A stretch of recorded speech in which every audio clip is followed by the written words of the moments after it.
Sa pagbabalik idol, naglagay tayo ng oil, ano? Yung oil natin is 4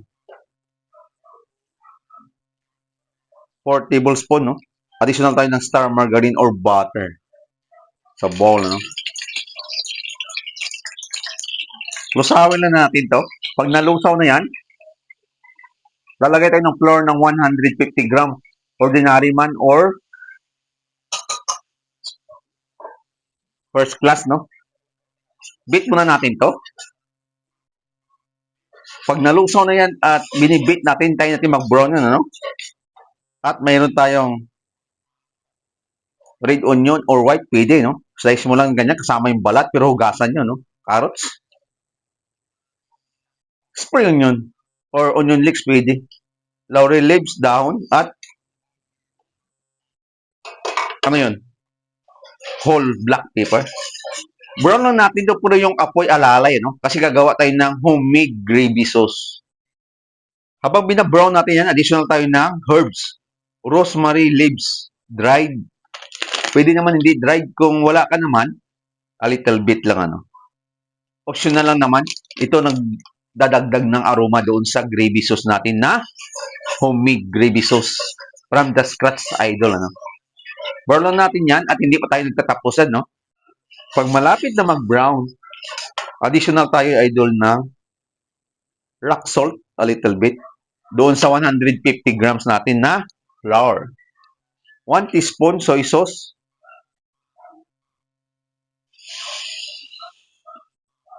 Kailangan alalay yung apoy, no? Para hindi masunog yung gravy sauce natin at hindi mabilis. Ang takbuhin nito, 10 to 15 minutes, depende sa apoy nyo, no? At sa dami ng flour na ilalagay nyo sa paggawa ng homemade gravy sauce. Ika nga.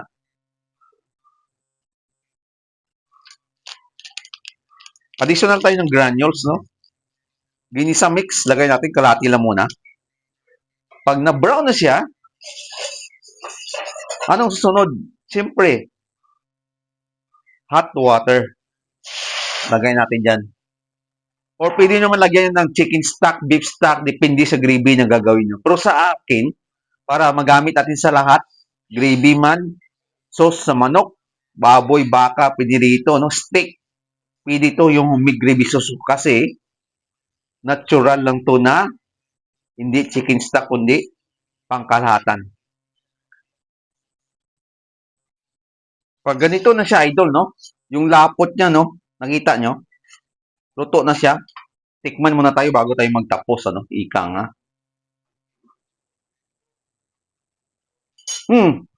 Good. At kung kulang pa yung ingredients na panlasa nyo, pwede dagdagan doon, ano?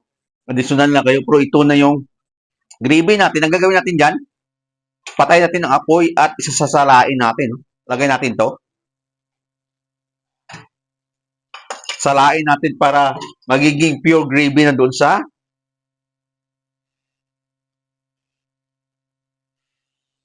ilalim.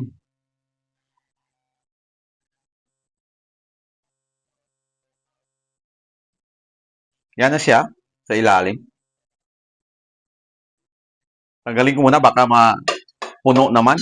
At ito na, idol, yung homemade gravy sauce, no? Meron ka ng gravy sauce, pwede mo gamitin sa Pasko, New Year, at gagawa ka ng fried chicken, ito na, meron ka ng gravy, homemade gravy sauce. Abangan nyo pa, idol, mga gagawin ko sa YouTube channel ko. Huwag nyo kalimutan mag-follow, TikTok account ko, like, share, comment. Bye-bye, mga idol!